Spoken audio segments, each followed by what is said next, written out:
And welcome back to Late Night Lately, the Late Night Show. I'm your host, Chad White. If you didn't know, this is the late night styled show for the website, cpluscomedy.com. Like I just said, it's a website. Go there. Welcome back in. This is episode 98. I've got a monologue for you, so let's get to it. President Donald Trump went to China this week to meet with Xi Jinping, where he was welcomed with the Chinese military and a crowd of cheering children. Trump was quoted as saying, "It's just like my friend's island, just like home." I like that one.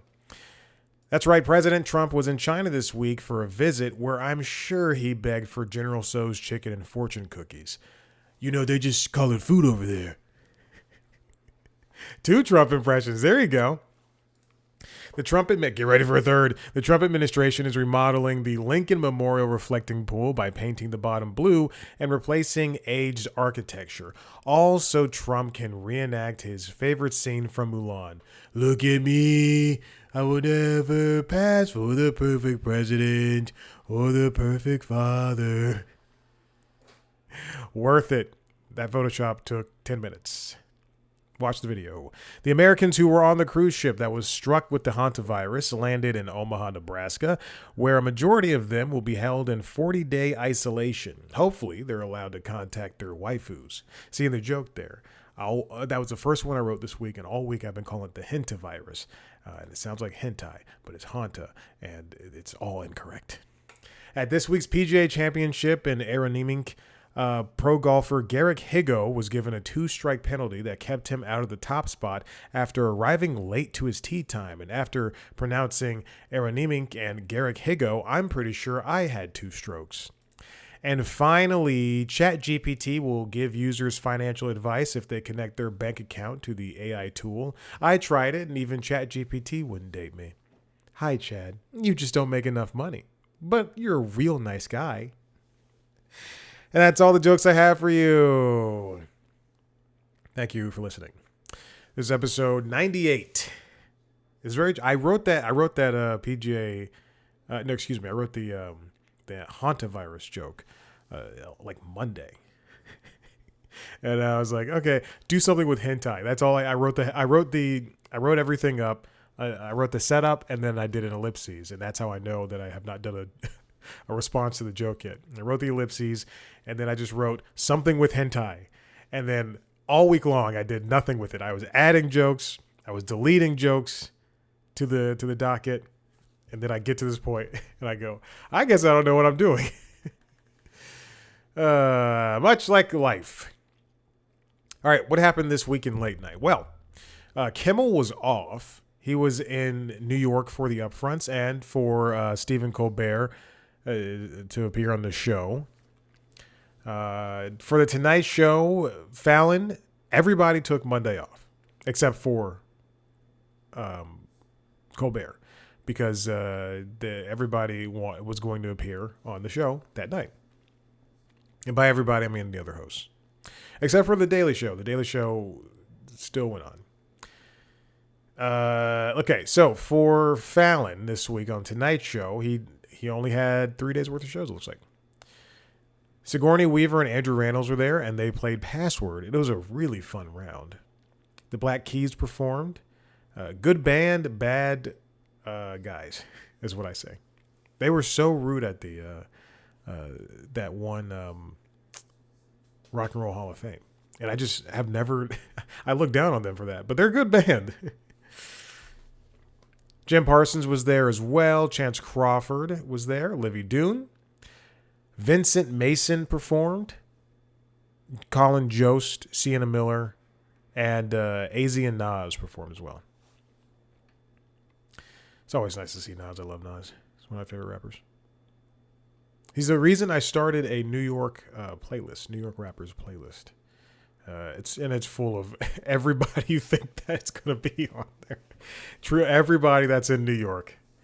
You know, Jada, Biggie, the rest. Jay, of course. This week on Late Night with Seth Meyers, Tiffany Haddish was there. Again, he only did Tuesday through Thursday as well. Tiffany Haddish, Josh Groban. We had an Amber Says What. It's always nice to see those.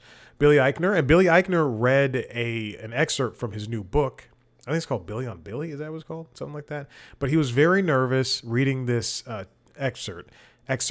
And it was really nice and really funny. And it made me interested in getting the book. I would get the book regardless because of Billy, but it was great. Pedro Pascal, Jill Cargman, and then Nick Kroll and Issa Briones. That audience was really there for Issa Briones. But also Nick Kroll, who I'm also iffy on, did a really great impression of Apple Maps, Waze, and Google Maps. And it was just all very funny. Waze is owned by Google, so he kind of just dipped his toe in it twice. On a Late Show with Stephen Colbert, the only show to do... Oh, no, The Daily Show did a full week of shows, too. I forgot. I'm so sorry. He sat down with the Strike Force 5, which is Jimmy Kimmel, Jimmy Fallon, Seth Meyers, and John Oliver. And the reason that they are a Strike Force 5, if you don't know, is during the pandemic. Oh, not during the pandemic. I'm sorry. Everything is blending together. During the writer's strike, and then eventually the SAG strike, the hosts did not do their jobs. They did not host their shows in solidarity, and they paid their staff as much as they could until they couldn't. And then the Strike Force 5 podcast that went on for, I believe, 12 weeks worth of episodes, the proceeds that people bought T-shirts and things like that. They had a sponsor, which I don't remember the sponsor. The sponsor for this Strike Force 5 episode that came out after this interview was Mint Mobile. I think it was Mint Mobile the entire time. But Ryan Reynolds' Mint Mobile helped pay for their staff as well for a little bit of time too. And so that's why Strike Force 5 happened. And then they released an extra podcast episode that I am maybe 3 minutes into, and I just went, I'm not going to finish this. Then he had Julia Louis-Dreyfus, Pedro Pascal. We had some leftover bits from Barack Obama. And then Tom Hanks. Then Barack Obama's questionnaire. Barack Obama, I believe, is the last questionnaire taker. And next week, it'll be Stephen Colbert. That's all in the news story that's linked at the bottom of the show notes. They also had a performance by Ben Platt and some other... Is that Patrick Wilson? Yeah. Putting it together. I don't know what this is. I really don't know what this is. They should have the name. It was a celebration of Stephen Sondheim. So it was Annalee Ashford, Christopher Jackson. Oh, C-Jax. Bernadette Peters, Ben Platt, and Patrick Wilson. I don't know why that was happening. And where was that song from? Well, I know it's happening because Sunday in the Park with George, a play I've not seen. That's the reason I didn't know it. Foo Fighters performed This Is a Call and Everlong. They did a little medley. And then David Letterman was the last guest for this week, and the Strokes did a performance as well. This is like, based on the guests that were here this week, I mean, and I did not see every episode, or every second of every episode, rather. It is just like a week built for me. The extended interviews are something to behold. I really enjoy an extended interview, and it's something that the other shows don't do often. Kimmel does it every once in a while for big guests. But it was nice to see 22 minutes with Julia Louis-Dreyfus or almost 40 minutes with Strike Force 5 for something that was probably whittled down to 11 minutes or so on broadcast and in reruns. And then to have the Strokes and the Foo Fighters, I mean, my God. And also, again, if I'd seen Sunday in the Park with George, Silent Night at Bar George is the sequel, then I would have enjoyed it. But have their names up here. I like Christopher Jackson and Patrick Wilson. And Bernadette Peters is fine too. All right, for The Daily Show, Jon Stewart hosted, obviously. And he sat down with Josh Triangiel. They talked about AI. Jordan Klepper took over hosting for the rest of the week, and he sat down with Paul Dano, Neil deGrasse Tyson, and Boots Riley. We also had appearances from Seat Sniffer Charlemagne the God, Ronnie Chang, Desi Leidick, Grace Kludenschmidt, and a friend of the show, Josh Johnson. Then on Last Week Tonight, John Oliver talked about the shadow docket from the U.S. Supreme Court. All right, now here's the story for this episode. This is from Hollywood Reporter, written by Rick Porter. Stephen Colbert sets final Late Show guests. They will include God-hating Jon Stewart, Steven Spielberg, David Byrne, and Bruce Springsteen. The white man's gamut. I like those guys, but it's white man heavy, old white man heavy too. I will say, so I'm not pleased. I am not happy about the Late Show being canceled and Stephen Colbert being forced off the air. I know I've constantly mocked the audience for clapping through everything, for laughing at bad jokes. And I know I've complained about Colbert not having any rapport with any people of color that are on his staff. And again, look at him talk to John Baptiste, and look at him talk to the head of the band now, the band leader now. They did not know how to have a conversation with each other. It's very true. There's no chemistry there. If you want to see good chemistry, look at Seth Meyers and Fred Armisen. Look at Jimmy Fallon and a friend of the show, not friend of the show, Questlove. Well, I could will into existence. Look at Kimmel and Cleto Jr., rest in peace, and what's his name? Guillermo. It's just, I would rather Colbert not have had a band leader to talk to. All right, anyway. So we have the final lineup that is going to begin Monday and go until Thursday.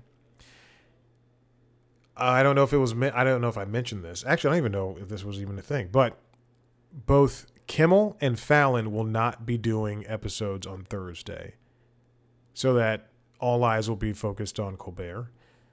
Presumably, you know what? I don't know what The Daily Show would do. Presumably, Seth Meyers wouldn't do an episode as well.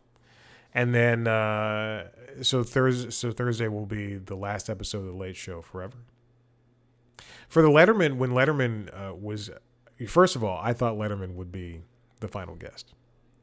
I thought that'd be a very good thing to tie it off with. But he was the final guest for this week. And there was a nice little bit where they threw stuff off the roof, which I enjoyed.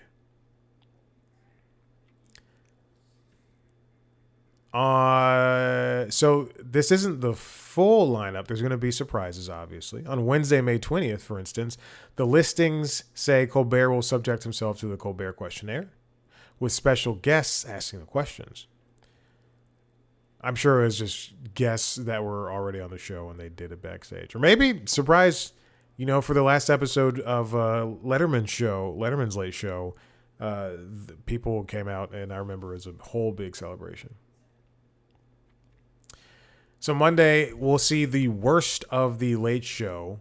It's not going to be a clip show. That's what they're saying. It's not a clip show. On Tuesday, we'll see Stewart, Spielberg, and David Byrne perform with Stephen Colbert. Cool. Wednesday, we'll see the Colbert questionnaire with Colbert, and then with the special guests, and Springsteen will perform. And Thursday is just listed as the series finale. I'm sure of every episode, it'll be 20 minutes of talking and 20 minutes of clapping. That's what it's just going to be. Woo! It's going to be a bittersweet end. I don't think not one person should be excited about that this is happening. That was just less time, less in the ether, in the internet, in the universe. Less comedy, less late night. And then Kimmel, and then everybody, what, hiatus? Oh, I think Seth Meyers just said he's on hiatus. Oh, that explains it. That's right. At the end of the corrections this week, he said he's on hiatus. But anyway, so everybody's going to go on a hiatus, and then when they come back eventually, we'll have one less show to talk about. One less show to talk about. Jon Stewart is on contract until next year. Who knows what's going to happen to last week tonight, unfortunately, when it comes to Paramount, Skydance, to Warner Brothers Discovery. And then it'll be up to, and then Kimmel's got one more year in his contract, right? Something like that. 1 or 2. Oof. Late Night's in dire straits. So next week's episode of Late Night Lately will cover the final week of The Late Show and the season finales of SNL UK, because I want to. All right. That's it. That's all I've got for you. There's nothing else. Listen, if you like what you heard here, head to the website, cpluscomedy.com, where you can see everything I've done for this beautiful website. You can see interviews under the interviews with your favorite celebrities, new and old. You can watch video versions of those interviews on youtube.com/cpluscomedy, where you can see a video version of this show, as well as the other podcasts, LinkedIn Logs, the Jobs and Business News podcast, and the Constitutionals, the Entertainment Business News Show. Subscribe to those podcasts wherever you get your podcasts. Follow us on social media at @CPlusComedy on YouTube, Instagram, TikTok, and Blue Sky. Me on those platforms at Chad Black White. Thank you so much for listening. We'll see you next time. Bye.